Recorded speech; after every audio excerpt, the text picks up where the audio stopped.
Muito bem, estamos de volta, né, com o nosso programa BH Todo Dia. E uau, hein? Como é que nós terminamos aquele segundo bloco? Ou melhor, o primeiro bloco, né? Até me perdi aqui. Maravilha a performance do nosso querido Bauchita, acompanhado pelo Vinícius. Vinícius teve um compromisso, teve que sair, né? Mas o violão vai continuar aqui, porque daqui a pouco nós vamos ter mais música, tá bom? E temos o outro convidado, que a gente tem o prazer de receber. Ele que é venezuelano, está refugiado no Brasil e foi abraçado aqui por Belo Horizonte. A gente vai saber um pouco, né, de como é que foi isso. Com certeza não foi fácil. Que é o José Miguel Ocanto, que está aqui do meu lado. Obrigado, José Miguel, pela presença. Olá, para mim é um prazer estar aqui. Eu que agradeço assim o convite, né, a receptividade que tiveram aqui comigo hoje. E é isso, estou aqui há 4 anos já em Belo Horizonte, estou amando muito a cidade. Por que você veio para... Por que você saiu da Venezuela primeiro?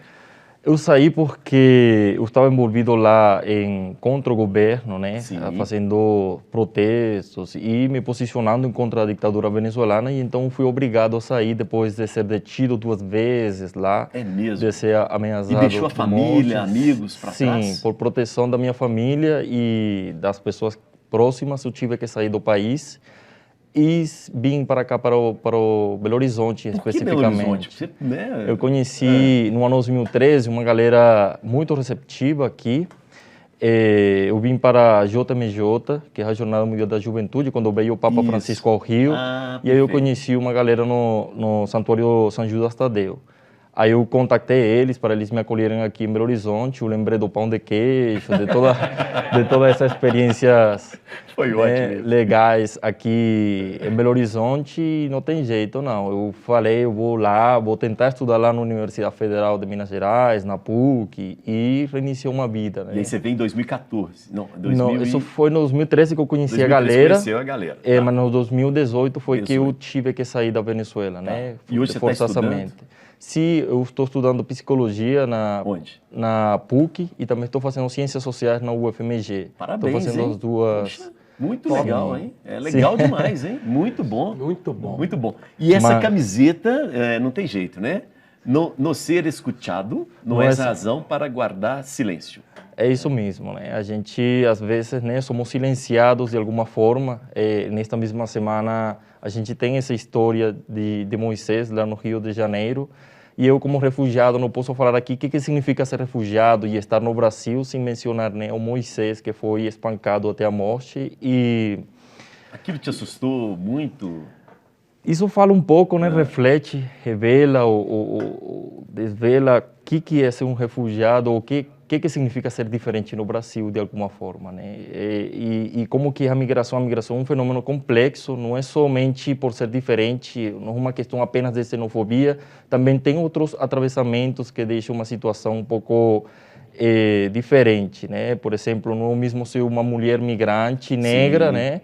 A um homem branco latino-americano. Aí tem a homofobia, tem toda esta questão do racismo. Machismo também, machismo. Né? Então, desde a migração você pode ver todos estes fenômenos, né? E revela um pouco como essa questão estrutural aqui no Brasil, né? Sim. Como então você concorda de certa forma com o Henrique que também tem algo de racista ali naquela atitude? Sim, tem muita violência, tem xenofobia, tem e racismo, né? Completamente isso.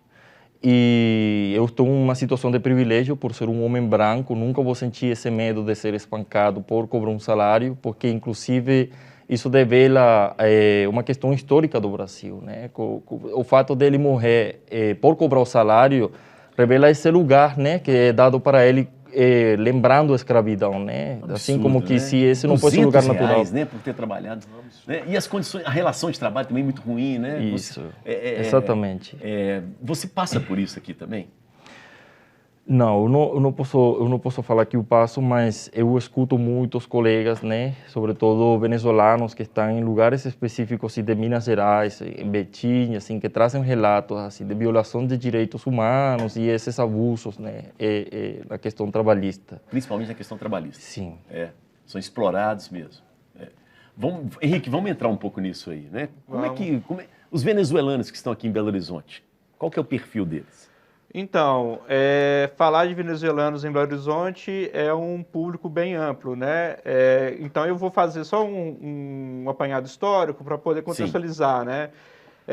Primeiro, assim, a gente tem nessa década de 2010 para cá, né, um fluxo bem intenso assim dos haitianos, né, que depois do desastre Bem ambiental que lembrado, acontece no Haiti, né, inclusive assim a gente tem que agradecer, né, os haitianos porque foi a partir, né, de um processo de incidência, né, política deles, né, que a gente conseguiu construir uma lei, né, que é a lei de imigração, né, que atualiza o Estatuto do Estrangeiro, que era uma lei da década Não da época da acredito. ditadura militar, né? Bom, mas os haitianos são agora, recentemente? São, de 2010. Eu faço esse recorte de 2010, né, porque o Brasil, né, o Brasil, Então a né, lei era antiga ainda? a Que gente coisa. tinha uma lei ainda que era o Estatuto do Estrangeiro, né, que era uma lei que é datada da ditadura militar, né, inclusive a gente teve casos, né, de uma professora do UFMG imigrante que acabou sendo presa, né, por conta dessa lei que ela de associação sindical. Então, assim, a partir desse processo, né, dessa vinda, né, dos imigrantes haitianos, né, para o Brasil, né, que o Brasil estava num período de um boom econômico, né, dos grandes eventos, né, então a gente sabe que os grandes eventos atraem também esse processo migratório, né, e culminou também, né, com o desastre que aconteceu no Haiti, né. E aí, assim, apesar da gente começar, né, pensar a migração no Brasil a partir da década de 2010, a gente tem que lembrar que a migração no Brasil, a gente é forjado para a migração, né, desde a invasão dos portugueses, né, até o Brasil, né, então a gente vive esse processo migratório, né. Então, assim, aí trazendo, né, um pouco, né, que de 2010, né, com os haitianos, né, depois, não sei se vocês lembram, né, que em 2013 chegou os sírios, a partir que teve aquela guerra na Síria em 2011, né. Semana passada a gente recebeu um sírio aqui. O Khaled, né? Isso, ele veio formou recentemente, assim. Isso, em biologia na PUC. Sim, né? Mas sim. passou muito aperto, dificuldade. Veio com a família, né? Sim. É um cara, assim, que eu admiro bastante, assim, né? Que eu conheci, né? Conheço ele. É um cara que eu admiro bastante, né? Mas só que os sírios não chegaram bastante, tantos por uma questão geográfica, né? Até por um custo para chegar no Muito Brasil. distante, né? Muito caro. distante. Uhum. E aí a gente tem esse processo, né, da vinda, né, dos venezuelanos, né, para o Brasil, né, a partir de 2016, né, com uma intensidade maior em 2018. E hoje em dia, né, a gente vive, né, aqui em Belo Horizonte especificamente, né, uma migração que são dos povos originários da Venezuela, né, sobretudo Os dos indígenas Uaral, né, que talvez vocês podem ter visto, né, algumas placas, né, nos sinais, né, Sim. pedindo dinheiro, sou venezuelano, e é isso, assim, né, então a gente tem, né, um trabalho, né, bem, assim, de uma proteção integral, né, que a gente busca, né, trabalhar não só a questão documental, mas de uma proteção integral de pensar a questão da empregabilidade, que é um pouco o que o escritório faz aqui em BH, né? Aí só voltando um pouquinho, né? A gente tem que agradecer aos haitianos novamente, assim, porque a partir da vinda dos haitianos, né? Surge esse serviço, né? Que antigamente chamava Centro Zami, né? Que surgiu em 2013, que Centro Zami quer dizer amigo, né? Em creole, né? Haitiano. E a partir de 2018 começa a integrar, né? O Serviço Jesuíta Migrantes e Refugiados, né? Então a gente vem atuando, né, aqui em Belo Horizonte desde 2013, né, com essa pauta migratória, né, e a gente tem que fazer uma reflexão, né, porque desde 2013, trabalhando com essa pauta migratória, a gente vê poucos avanços, né, em termos de políticas públicas de um acolhimento integral dessa população migrante refugiada, né? Principalmente em Belo Horizonte. Em Belo Horizonte a gente não tem nenhuma proposta de lei, né, de uma política pública para poder acolher esses imigrantes. Tanto é que quando os indígenas do Aral, né, vieram para Belo Horizonte em setembro, que foi um fato que repercutiu bastante, né? Em plena pandemia. Em plena pandemia, eles foram acolhidos junto com a população em situação de rua. Então, isso você acaba gerando conflito, porque você tem que proteger, né, esse grupo que chega, né, que foi um grupo de cerca de 60 pessoas, né, e você tem que, com crianças, né, idosos, né, mulheres grávidas, dentro de um serviço, né, que era um serviço precário já para a população em situação de rua, então de abrigar mais essas pessoas, né, então de certa forma trouxe, né, para a gente poder alertar sobre essa questão, né, aqui em BH especificamente, né. Olha só, a maioria, eu tenho um dado aqui dos migrantes, não moram em Belo Horizonte, estão em Betim, Contagem e Ribeirão das Neves. Sim, é isso mesmo? É isso mesmo, assim, né? É porque as redes, né, vão... Porque o pensamento um pouco, né? O que a gente vem estudando, né? Que a gente consegue compreender um pouco, né?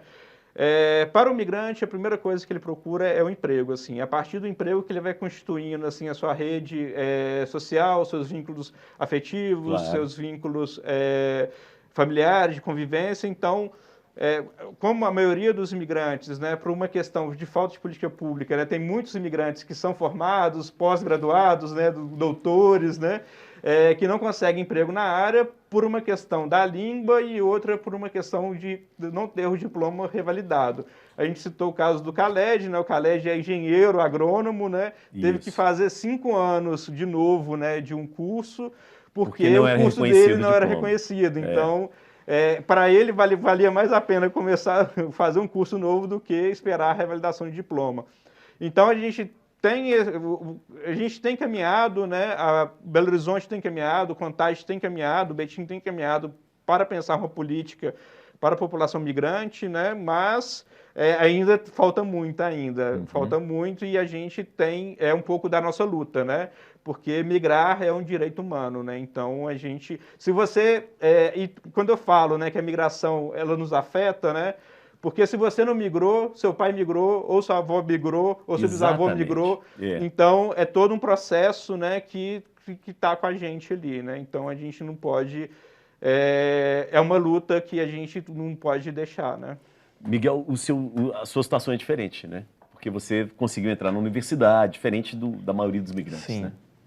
Sim, eu acho que, sempre eu falo, né, que a minha história, assim, não se pode generalizar também, por entender que a migração tem esses atravessamentos que vão, como já falamos, assim, outras interseccionalidades, entender as mulheres. Agora temos outra coisa, o caso dos povos originários, né, que a gente tem que pensar agora e ter uma reflexão se eles são indígenas ou são migrantes, que eles são primeiro, para entender como vamos a trabalhar em conjunto a essa comunidade, essa população. Você teve contato com eles já? Sim.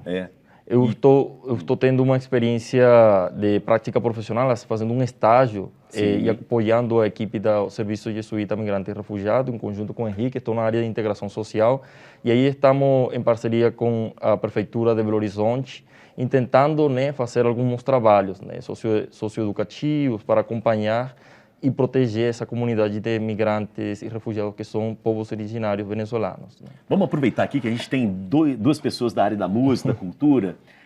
Vamos abrir esse papo aqui.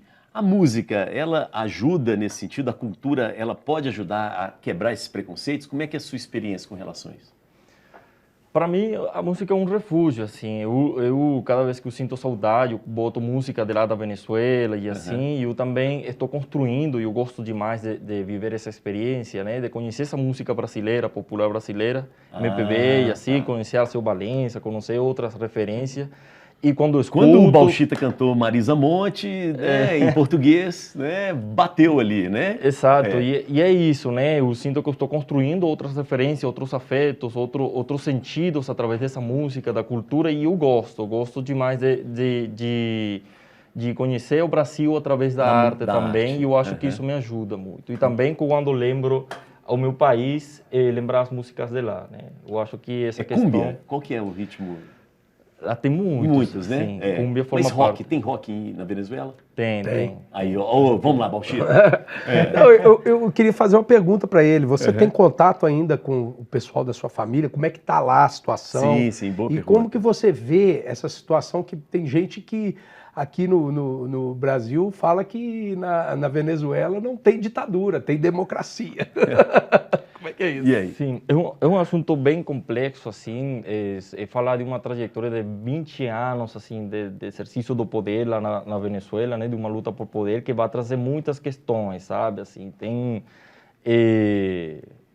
uma luta evidente, é claramente uma ditadura, né, não tem eleições claras, assim, as pessoas não têm voto universal, eles sectorializam os votos, manipulam tudo, não tem controle, os meios de comunicação são todos controlados, tem palavras que não podem aparecer, Tem mais de 600 presos políticos, tem pessoas que morrem por isso. Tenho amigos que lutavam comigo que morreram por lutar, né, nas ruas da Venezuela. Líderes estudantis. Eu mesmo fiquei detido 2 vezes. Você está com quantos anos, desculpa? Eu tenho 28 anos. Então você viveu todo esse processo todo, essa construção dessa ditadura, né? Você, igual você falou, que saiu de lá sem poder falar, né? Abrir, porque senão... Mas a sua família lá hoje, eles passam alguma dificuldade? Como é que é isso? Porque a gente sabe de pessoas lá que não têm o que comer, né? Toda pessoa que está em Venezuela está em sérias dificuldades, assim...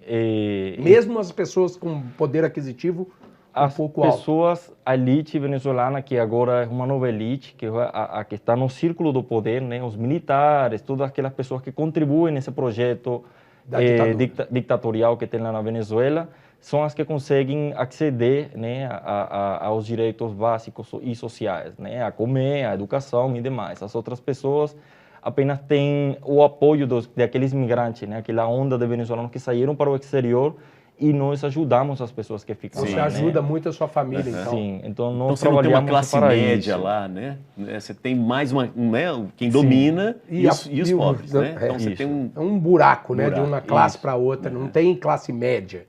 Completamente. Paushita, você se interessa pela música latina, pela Cara, eu cultura gosto latina? muito, gosto sim. Eu não conheço muito as bandas de rock venezuelanas, né? Eu gosto muito das bandas argentinas, por exemplo, eu gosto, né? Tem uma banda chama Rata Blanca, né? Que é uma banda de rock que eu curto muito, né? Alguns da Espanha também tem algumas bandas que eu curto, mas no América do Sul mais ligada à Argentina mesmo. Você acha que a música pode ajudar nisso? Pode sim, igual ele falou, tem coisas que, por exemplo, ele está num momento de dificuldade, ele põe uma música do país dele, né? Isso. Essa busca que ele fala, que é muito interessante, dele de conhecer a música popular brasileira, conhecer os artistas brasileiros. E eu vou te falar que tem um leque muito grande, assim, né? Talvez a grande mídia, ela não dê espaço para alguns artistas, principalmente... vamos falar do blues, por exemplo, no Brasil, que não é então, muito... Não toca no rádio. Não toca em rádio, não é muito tocou. difundido, né? Isso mesmo. O próprio rock hoje teve um boom nos anos 80 e hoje não tem. Então hoje a música brasileira, eu falo o seguinte, existe uma diferença muito grande hoje, principalmente para a nova geração, tem que entender isso. Existe música e existe entretenimento. Entretenimento não é música, né? Mas pode conter alguma coisa, Sim, né, no sim. sentido. Eu vejo muito nesse sentido hoje, que o que está muito em evidência na grande mídia, né, é o entretenimento, é aquela coisa mais descartável, que faz um sucesso estrondoso e que depois ninguém lembra mais. Isso aconteceu. Hoje, por exemplo, eu lembro, na época dos anos 80, o sertanejo, né, essa música sertaneja, ela não existia. Existia a moda de viola, que até nós comentamos isso, né? Tradicional, que eu sou fã, inclusive. Raiz. Chico Lobo, que é um grande artista nosso aqui. Não, e que aproxima também do Pereira rock, da Viola, country, exato, do blues. do blues. Inclusive, Renato Caetano é um cara que faz um trabalho muito legal sensacional. Então, essa galera não teve esse boom que teve, por exemplo... Claro, hoje... A música sertaneja, ela não tem um estilo que você fala assim, é da moda de viola, é da época... eu acho que depois que veio ali o Chitãozinho Chororó, Leandro Leonardo, Zezé de Camargo e Luciano, né? Por isso que quando o Vinição falou aqui do César Menotti e Fabiano, além de serem duas pessoas, a família dele, eu conheço eles e convivo com a mãe deles, com o Fábio, que é o empresário deles, o irmão mais deles, né? Eu tenho, assim... Sofreram preconceito? Muito preconceito, porque não tinham aquela figura física, o estereótipo, né? Mas são de um talento e de uma generosidade como pessoas, sim, né? São simples, são pessoas amáveis, agradáveis, né? Além de tudo. Então você vê quem merece o sucesso que faz. Né? Então eu vejo isso, né? Sim. Uma coisa assim, só trazendo essa questão da cultura, né? Isso. Você vê a música também como uma prática de resistência, né? Porque bem lembrado. migrar, né, é uma prática de resistência. O sertanejo né? isso, né? A música sertaneja fazendo sucesso nas grandes cidades é uma resistência. Que vai contando um pouco dessa história, né? Tipo assim, da vida lembrado. dele, né? Como é que era a vida dele no Sim, interior. muito bom. Tem o próprio blues também, que é uma prática de resistência, Sim, né? Nos Estados perfeito, Unidos, perfeito. né? Então, seguinte, nós vamos fazer resistência Bora. agora para fechar o bloco. Vamos de música. Vamos de música. Muito legal, Henrique. Essa música que a gente vai tocar agora é uma música, a primeira música que eu gravei na minha vida. É mesmo, fita cassete. Fita cassete. Eu gravei no estúdio JG, do João Guimarães, Isso, nosso querido amigo. cara, que bacana. E essa música é de dois caras que eu sou, assim, fãs e pra mim são da prateleira de cima mesmo. Um é o Afonsinho e o outro, o maior poeta que as Minas Gerais já exportou para o mundo, que é o nosso querido Chico Amaral. Maravilha. Inclusive, Afonsinho participou do Rota do Blues, é um grande amigo também, parceiro, participei de uma música dele. E Sensacional. tá sempre Vamos ligado no nessa. programa. Vou dar um Certo. beijo para ele, pro Chico Amaral. Blues e Beijão. dor.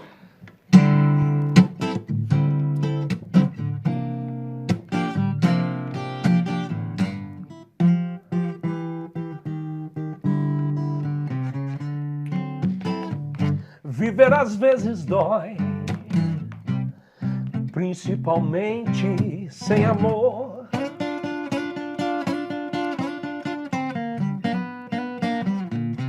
Perder alguém destrói, viver às vezes é um horror.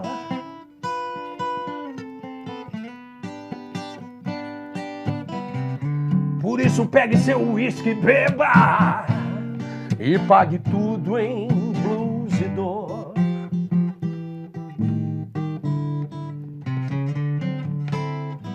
Tristeza não tem fim, a vida passa, as horas não. Não, não, não, não.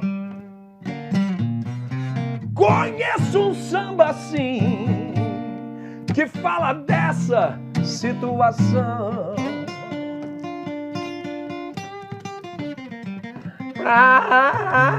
Amor é selva onde não acontece zebra e o mais forte nunca perde, não.